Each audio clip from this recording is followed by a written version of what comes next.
ఇక ఐఎన్పిఆర్ మాజీ కమిషనర్ విజయ్ కుమార్ కు ఏసీబీ మరోసారి నోటీసులను జారీ చేసింది. ఏప్రిల్ 2న విచారణకు రావాల్సిందిగా ఆ నోటీసులో పేర్కొంది. అయితే ఈసారి నోటీసుల్లో విచిత్రాలు బయటపడ్డాయి. ఏప్రిల్ 2న గుంటూరు ఏసీబీ ప్రాంతీయ కార్యాలయంలో విచారణకు రావాల్సిందిగా ఆదేశాలు జారీ చేసింది. ఈ కేసులో నమోదైన ఎఫ్ఐఆర్లో ప్రస్తుత దశలో మిమ్మల్ని అరెస్ట్ చేయబోమని ఆ నోటీసులో పేర్కొనడం గమనార్హం.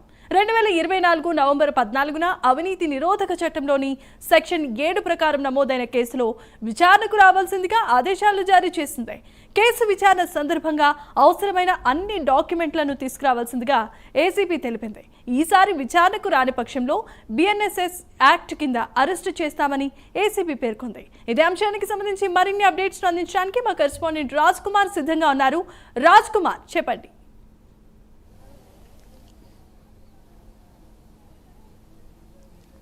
జమీమా, ముఖ్యంగా గత వైఎస్ఆర్ కాంగ్రెస్ పార్టీ హయాంలో గత 5 సంవత్సరాలు కూడా పూర్తిగా వైఎస్ఆర్ కాంగ్రెస్ పార్టీకి సంబంధించి అదేవిధంగా జగన్మోహన్ రెడ్డి ఏర్పాటు చేసుకున్నటువంటి కోటరీలో కొంతమంది ఐఏఎస్ అధికారులు ఎవరైతే ఉన్నారో వారు వివిధ శాఖలకు సంబంధించి కీలకమైనటువంటి పదవుల్లో కొనసాగారు. అందులో ప్రధానంగా సమాచార శాఖకి సంబంధించి కూడా తమ్మ విజయ్ కుమార్ రెడ్డి చాలా కీలకమైనటువంటి పదవుల్లో కొనసాగారు. దాదాపుగా 2.5 సంవత్సరాల కాలపరిధి మాత్రమే ఉన్నటువంటి తమ్మ విజయ్ కుమార్ రెడ్డి 5 సంవత్సరాలు కూడా పూర్తి స్థాయిలో కొనసాగించారు. దీనికి సంబంధించి ఎలాంటి గజెట్ నోటిఫికేషన్ కూడా ఆనాటి వైఎస్ఆర్ కాంగ్రెస్ పార్టీ ప్రభుత్వం కేటాయించకుండా ఆయన్ను విధుల్లో కొనసాగించినటువంటి పరిస్థితి చూస్తా ఉన్నాం.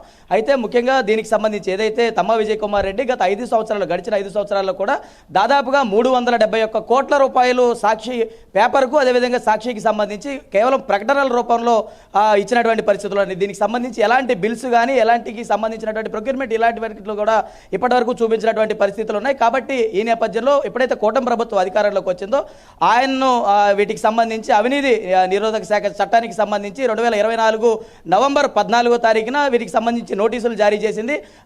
ఏదైతే ఈ నోటీసులకి సంబంధించినటువంటి సెక్షన్లు ఏవైతే ఉన్నాయో ఇందుకు భాగంగాను రేపు ఏప్రిల్ 2వ తారీఖున ఆయన్ను గుంటూరులోని ఏసీబీ ప్రాంతీయ కార్యాలయానికి విచారణకు రావాలని హాజరు కావాలని వారికి నోటీసులు ఇవ్వడం జరిగింది. ఇప్పటికే ఆయన కలకత్తాలోని ఒక కీలకమైనటువంటి పదవిలో కొనసాగుతూ ఉన్నారు. కలకత్తా గవర్నమెంట్లో ఆయన ఇక్కడి నుంచి కేంద్ర సర్వీసులకు బదిలీ అయ్యారు. బదిలీ అయినటువంటి నేపథ్యంలో కలకత్తాకు వెళ్లారు. కాబట్టి ఇక్కడి నుంచి నోటీస్ ఏదైతే ఉందో ఈ నోటీసుని మెయిల్ ద్వారా పంపించారు. ఖచ్చితంగా వీటికి సంబంధించి వివరణకు ఏదైతే కావాల్సినటువంటి డాక్యుమెంట్స్ ఏవైతే ఉన్నాయో ఆ డాక్యుమెంట్స్ అన్నింటినీ కూడా తీసుకుని వచ్చి పూర్తిగా కూడా విచారణకు సహకరించాలనేది ఇప్పటికే ఏసీబీ అధికారులు చాలా స్పష్టంగా చెప్పారు. అంటే నిబంధనలకు విరుద్ధంగా సాక్షి పత్రికకు మాత్రమే 371 కోట్ల రూపాయలు కట్టబెట్టారనేది ప్రధానంగా వస్తున్నటువంటి ఆరోపణ. కాబట్టి దానికి సంబంధించి ఎలాంటి బిల్స్ ఉన్నాయి, ఏ బేసిస్ మీద మీరు ప్రకటనలు విడుదల చేశారు, ప్రకటనలు ఇచ్చారనే దానిపైన కూడా ఇప్పుడు అవినీతి నిరోధక శాఖ చట్టం దానికి సంబంధించి నోటీసులు ఇచ్చారు. కాబట్టి వాటికి సంబంధించి ఒక క్లియరెన్స్ విజయ్ కుమార్ రెడ్డి ఇవ్వాల్సినటువంటి పరిస్థితులు ఉన్నాయి. ఈ నేపథ్యంలో విజయ్ కుమార్ రెడ్డి కేవలం సాక్షి పత్రికకు మాత్రమే కట్టబెట్టారు. మిగతా చిన్న తరహా పత్రికలు కావచ్చు లేదంటే మిగిలిన పత్రికలు ఏవైతే ఉన్నాయో వాటికి కేవలం ప్రకటనలు ఇవ్వకపోవడంతో పాటు ఇచ్చినటువంటి ప్రకటనల్లో ఏవైతే ఉన్నాయో వాటికి బిల్లులు చెల్లింపులు కూడా జరపకపోవడంతో విజయ్ కుమార్ రెడ్డి మీద ప్రధానమైనటువంటి ఆరోపణలు వచ్చాయి.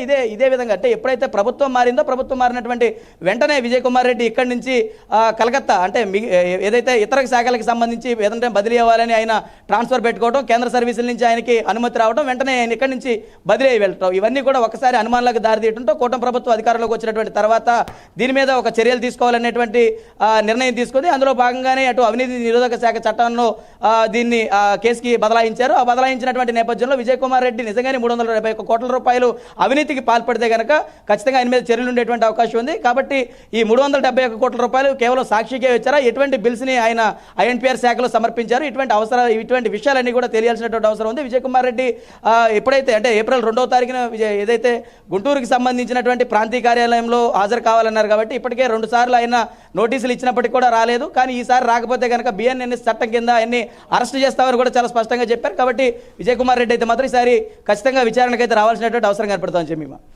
Right, thanks for the updates and details.